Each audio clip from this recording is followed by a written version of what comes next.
Márcio de Oliveira Sampaio, advogado, professor de Direito em São Paulo. Olha, no escritório nós temos recebido os parentes dos presos e também quando vamos fazer as visitas dos presos em cadeias e CDPs, a primeira questão que se formula aos advogados é sobre a possibilidade de soltura dos réus por conta da decisão de 2 semanas atrás do Supremo Tribunal Federal, aquela que impediu a execução antecipada de pena.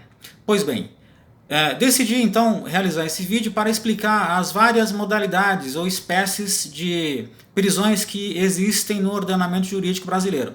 A primeira é a prisão em flagrante delito, que é aquela feita quando a pessoa está cometendo o crime, né, naquele momento de cometimento do delito, e geralmente a polícia militar, ou é a polícia civil, ou até mesmo a polícia federal, e também os guardas civis metropolitanos podem fazer essa prisão em flagrante de qualquer pessoa, e até mesmo um cidadão comum, né, qualquer do povo, segundo a lei, pode realizar a prisão em flagrante delito, desde que a pessoa esteja cometendo ou acabado de cometer o crime.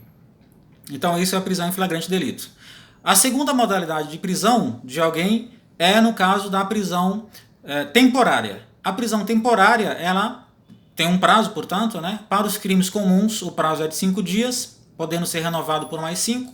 E para as prisões temporárias dos crimes hediondos, o prazo, segundo a lei, é de 30 dias. E o juiz também pode prorrogar por mais 30 dias.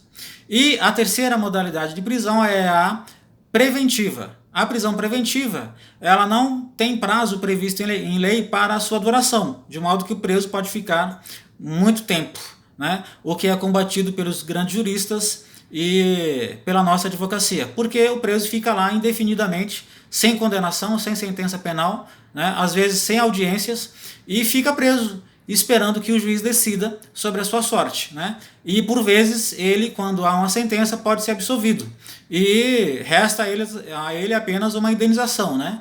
O tempo de prisão ninguém repõe, né? Ninguém recupera. Então é um absurdo que as prisões preventivas elas não tenham prazo de duração, né? É possível que um dia, com a luta da advocacia criminal, o Congresso Nacional ache por bem então em estabelecer um prazo de duração das prisões preventivas.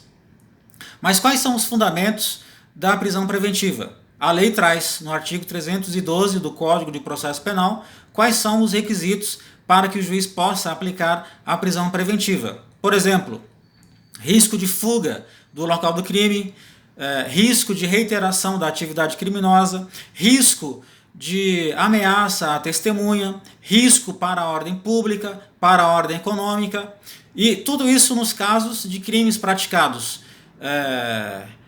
acima, né, de pena de 4 anos, que sejam crimes dolosos, e também para aqueles crimes praticados contra a mulher, praticados contra idosos e também contra deficientes físicos.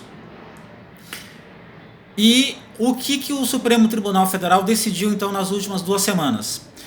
O Supremo havia decidido há 2 anos atrás que haveria a possibilidade da execução antecipada da pena, ou seja, a pessoa solta tinha uma condenação contra si em primeira instância e aí ela apelava para o Tribunal de Justiça do Estado.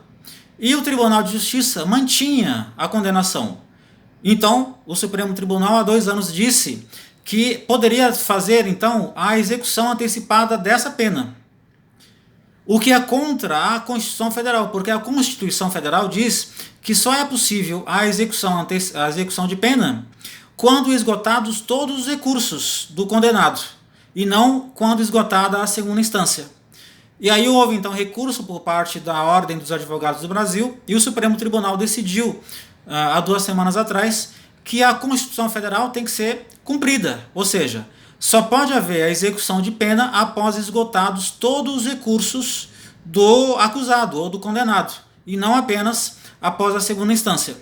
De modo que, no caso que o Supremo Tribunal decidiu há 2 semanas, é apenas em relação à execução de pena, em caráter definitivo, e não em relação às modalidades de prisões, tanto a flagrante, tanto a temporária quanto a preventiva. Estas modalidades de prisões, elas continuam existindo e são válidas.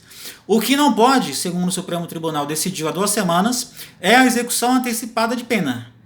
Portanto, execução de pena antecipada não pode mais, só pode prisão após esgotados todos os recursos. Mas as prisões em flagrante delito, as prisões preventivas e as prisões temporárias, elas continuam válidas e os juízes estão abusando dessas modalidades e elas são completamente lícitas e são legais, tá?